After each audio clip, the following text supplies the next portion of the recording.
Hi, my name is Emily and I'm currently studying psychology here at UMD. I just wanted to give a little introduction to this podcast before I jumped right into the material. In this podcast, I'll make sure to go over 2 to 3 major topics from each module we've covered in class so far, and I've provided sources on where I got the information I'm talking about on each slide.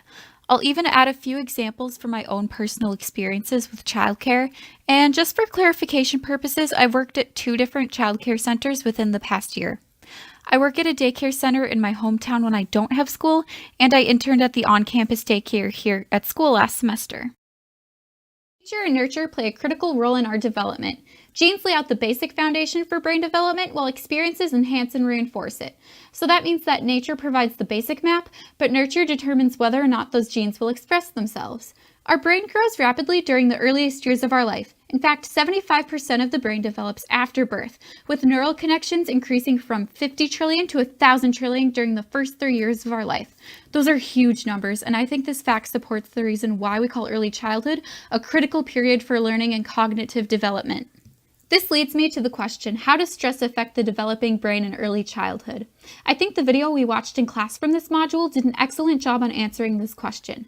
Depending on the type of stress, it can affect the brain in one of 2 ways. If a child is exposed to good stress, like meeting new people, it prepares them for challenges they may face in the future. On the other hand, if a child is exposed to toxic stress, such as abuse or neglect, their brain development may be impaired. A stress response is activated to prepare the body to handle a threat, but in the case of toxic stress, the child will use this stress response so much that it'll begin to wear down the brain. The child won't have any self-regulation skills, so this stress response may occur even in situations where the stressor is not present. Infants can tune in and out of their surroundings whenever they please, and they do this through the states of awareness. What's interesting about this is infants can control the stimulation around them by changing their state of awareness. There are 7 states of awareness, and I'll talk about each of them briefly by giving examples I've witnessed throughout my time working in childcare centers. The first state is deep sleep. I've seen this quite frequently in the younger infant classroom. We'll put the babies in a swing to nap during the day, and they'll sleep right through anything when they're in this state. There will be a lot of action going on in the room, like other babies crying, staff members talking, parents coming in and out of the room, but nothing will bother these babies sleeping in the swings. They are totally unaware of what is going on around them. The next state is light sleep. I've noticed this more in the classroom with the 12 to 18-month-olds. We can tell when one of the kids have awakened from their nap if we hear them kick or move the clear plastic side of their cribs, but sometimes I go back to the crib room and I realize it's a false alarm because they're just moving around a lot in their sleep. There was this one child that I thought woke up from his nap early and was just being difficult by not going back to sleep, but he was actually just a very restless sleeper. I was surprised by how much he was moving that I'd mistaken him for being awake. The third state is drowsy, which I see a lot when I'm trying to rock the infants to sleep for their nap. There was this one baby I was so close to putting to sleep. His eyelids were fluttering a bit and they finally closed, and he was just completely relaxed. But as soon as I tried to transfer him from my arms into the crib, his eyes would blink open and he would start to fuss. And when we went through this action like 5 times, it's pretty hard to get a drowsy baby down because they're in that in-between phase of being awake and asleep, and they'll really fight it if they're determined. The next state is quick alert, and the best example I can think of is when I read to the babies. Sometimes I sit down with one infant and look through and talk about the pictures in the book with them. The infants are calm and receptive to information when I read to them, and they have a decent amount of energy, like they'll get a bit excited and point to the pictures or nod when I ask them a question, but they're still generally calm. The next state is active alert, which is when infants get very energized. Sometimes if I'm playing with them doing something like peekaboo with the blanket, they get way too excited. They'll smile really big and make excited squeals and giggles, but sometimes they get too overstimulated and they need my help to calm down. The next state is fussy, and honestly, I don't think this is exclusive to just infants, because I've worked in food service before and people get so riled up when they're hungry. For infants, they get very cranky when it's time for their bottle, and it only gets worse when they see us prepare it. We just have to remind them, the bottle's coming, you'll get it in a minute, it's just warming up now, but they'll usually calm down once their needs are met. The last state is crying, which signals true distress. I see this a lot working in the 2 infant rooms, but I think the most specific example I can give is when they begin walking and they fall over, because sometimes it's a hard tumble and they cry a lot. The last topic I wanted to touch on from this module is good mental health in early childhood. So signs of good mental health include a child being curious, willing to learn, wanting to explore, being reflective, having good executive functions, being able to express their emotions and getting upset when necessary, and calming down when appropriate. Attachment theory claims that a strong emotional and physical bond to at least one primary caregiver during the earliest years of our life play a critical role in our development. Different attachment styles are apparent throughout our life, so let's jump into each attachment style. Secure attachment in infancy is defined by proximity-seeking behavior and emotional closeness. And by proximity-seeking behavior, I mean that the infant will look around the room for their caregiver or they'll cry when the caregiver leaves. On the bright side, a secure infant will calm down and rush to the caregiver once they return. And this kind of reaction is the most common when I see at drop-off and pick-up at my work. And in this situation, a staff member usually helps the child regain emotional composure once the parent leaves. Caregivers who are sensitive towards their infant's signals and respond appropriately promote secure attachment. However, not every infant is a secure one. There are some caregivers who lack the traits a baby needs to form a secure attachment. The first insecure attachment style is ambivalent attachment. Ambivalent infants are characterized by excessive proximity-seeking behavior and extreme anxiousness. I've personally seen this style in one of the infant rooms at my work. One of my coworkers' kids, who was about 12 months old, would hysterically cry whenever his mother left the room. She was a float teacher, so she didn't always work in his classroom. He would sit by the door he saw her leave out of and cry so hard, not even his pacifier or the other staff members could help him calm down. Even when his mother returned, it took many minutes for him to calm down. Ambivalent attachments are created when a caregiver is inconsistent or unpredictable. They may respond to their infant's needs sometimes, but not every time. These infants are so anxious because they don't know when their needs will be met next. Another insecure attachment style is avoidant attachment. This style is characterized by a lack of proximity-seeking behavior and emotional distance. Avoidant infants aren't too concerned with being close to their caregivers, and they'll probably just ignore them once they leave and return to the room. I've seen this at pickup when the infant just continues to play and ignores their parents' presence. Caregivers who are emotionally unavailable or unresponsive to their infant's signals contribute to the development of this style. The last insecure style in infancy is disorganized/unresolved attachment. And I don't have a personal example for this one because I don't think I've ever seen it, but Siegel describes this style as being characterized by disoriented behavior when the caregiver is present. And this would be like the infant beginning to crawl towards the caregiver at pickup, but then freezing in their tracks and then just staring at them.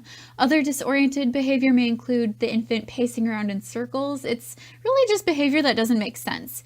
Caregivers who respond to their infants in a frightening or extreme way contribute to the development of this style. The adult attachment styles are similar to the infant ones, but instead of applying it to only the caregivers, it expands to all of the person's significant relationships in life. And since this class is mainly about infants and toddlers, and I don't want this video to be too long, I won't go over the specific adult attachment styles, but just know that they're pretty similar to the infant styles in terms of avoidance and anxiety about emotional intimacy. Staying objective in infant and toddler observation means the observer needs to remain neutral and unbiased by only writing down what they see. Interpretations and assumptions should be left out of these kinds of observations. It is important to stay objective while observing infants and toddlers because that's the best way to obtain accurate, usable data. We don't ever truly know what someone is feeling on the inside, so it's best just to write down the actions that you see. So I've actually had experience with 2 of the 3 observation tools for Module 4 prior to being in this class. During my internship last semester, I observed a child and recorded his behavior on a frequency count and running record tool. And although I wasn't given the exact forms you posted on Module 4, I wrote my own on a blank sheet of paper using the same idea. So the first, I'll describe the situation, and then I'll describe how I use the observation tools. I interned in the toddler classroom, and there was this one child, let's say his name was Jimmy, who was struggling a bit with keeping his hands to himself. He frequently pushed and hit other kids. He would throw toys, he smashed kids' blocks, or he would take their toys without their consent. The teacher asked me to take observations on him so we could see if there was a trend in his behavior. The first one I did was a frequency count observation. The point of this observation was to measure repeated actions of the child by taking tallies of a targeted behavior. The behavior I was looking out for was the pushing/hitting combination, since it usually happened together. I took the tallies during group time, which lasted for about 15 minutes. While the teacher was reading the book and the other children were listening, Jimmy got up and decided to push and hit his peers. The teacher stopped reading every few minutes to tell him to stop, but I just put a tally mark on the paper every time I saw him do the target behavior. And by the end of group time, I think I had almost 10 tallies on Jimmy's behavior. The next day, I did a running record observation. I was instructed to write down as many factual observations I could about Jimmy without stopping to interact with him or the other children during this time. I wrote down every observation I could about his solo actions and his interactions with other people in the classroom. I recorded it as much as I could for 10 minutes during free playtime, and I found this one to be the most stressful to do because Jimmy moved very, very quickly, and I could only write so fast. I took a few more running record observations on different days at different times throughout the rest of my semester, and through my observations, we had a better idea on what was the cause of his behavior and when they were most likely to occur. The last observation tool is the time sampling form, which I didn't get the chance to use at my internship. This observation tool is extremely similar to the frequency count form, except there are specified time periods in which the observations take place. For example, if I was doing a time sampling observation for Jimmy, I would focus on him at 1 minute at the start of every 15-minute interval. This method is most commonly used for recording representative samples of behavior. Circle of security is important because it is used to look beyond immediate behavior to get parents and early childcare professionals thinking about their relationship needs. Once we understand a child's behavior, we'll have a better understanding of what we should do to meet their needs. I will talk about the circle using an example of my coworkers interacting with their own kids at work. A lot of my coworkers' kids are students at our daycare, and they generally do well throughout the day. I see them go through the top half of the circle when they engage in free play or class activities, and they all seem pretty comfortable exploring these activities on their own, even if their mother is not in their classroom. This top half represents the secure base of support a child needs to effectively learn and play. The key to this is a child needs to feel safe, heard, wanted, and supported so that they can safely play on their own. I see my coworkers' kids engage in the bottom half of the circle whenever they feel the need to check in with their mother. In situations where they are struggling to regulate their behavior or become overstimulated, we will call their mothers into the classroom to help them calm down. In the bottom half, children need to feel safe and protected before they can jump back into learning and playing on their own. It's important to note that the bottom half of the circle represents the safe space a child needs when they've become overstimulated. In this podcast, we've already discussed how quickly a child's brain grows in early childhood, so it should be no surprise that their physical and motor development occurs rapidly as well. I won't go over every single motor milestone we read about from the Help Me Grow resource, but I will talk about the pretty significant ones. Newborns can't really do much yet. The most they really do is just move around a little, like turning their head or bringing their hand to their mouth.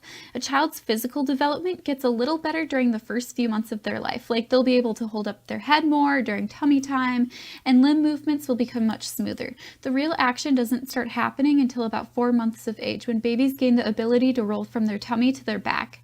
At 6 months, they will have mastered the art of rolling and can roll easily from side to side. At around 9 months, infants will begin crawling, and they may struggle with this at first, since they may scoot backwards on accident, or there was this one child at my work who did more of an army crawl than an actual crawl on all fours. It takes some practice, but they do get the hang of it. At 12 months, they can pull themselves up and stand against furniture, and they may even take a few steps on their own. At 18 months, toddlers will be able to walk on their own, and they may even begin running. So how my other professor described the development of running in toddlers is it starts outward and goes in. So when they run, their legs are spread far apart, and it almost looks like a little toddler run.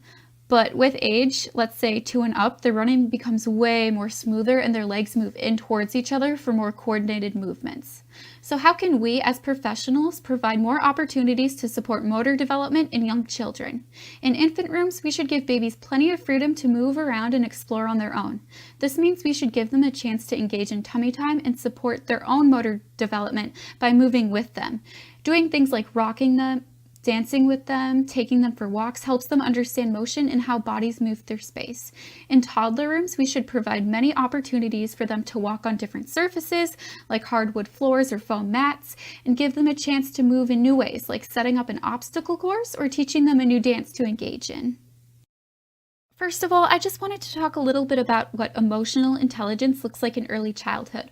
Emotional intelligence is a set of skills involved with monitoring our own emotions, monitoring others' emotions, and being able to use our emotions to guide our thoughts and actions. In early childhood, children with high emotional intelligence can regulate their behaviors better, pay more attention in school, have more positive relationships with their peers, and be more empathic toward one another. One way to screen for social emotional difficulties in early childhood is through a tool called the Ages and Stages questionnaire. The questionnaire is split up between 9 different age groups, and each section contains 30 items per questionnaire. Parents can use the results of this questionnaire to talk with professionals about any concerns they may have about their child's social emotional development. A professional scores the document by totaling the numbers on each page, and then they transfer those numbers to a summary sheet. All the numbers are added together to get a total score. Scores higher than the cutoff point should be of concern to parents and early childhood professionals. And this information on the ASQSE is coming from your PowerPoint on the questionnaire. Thank you so much for listening to this podcast, and I hope you enjoyed it. If you stick around for a few more seconds, I will have my APA-style citations up at the end of this video, and I will also post them down below in the description of this video if you want to check out the links.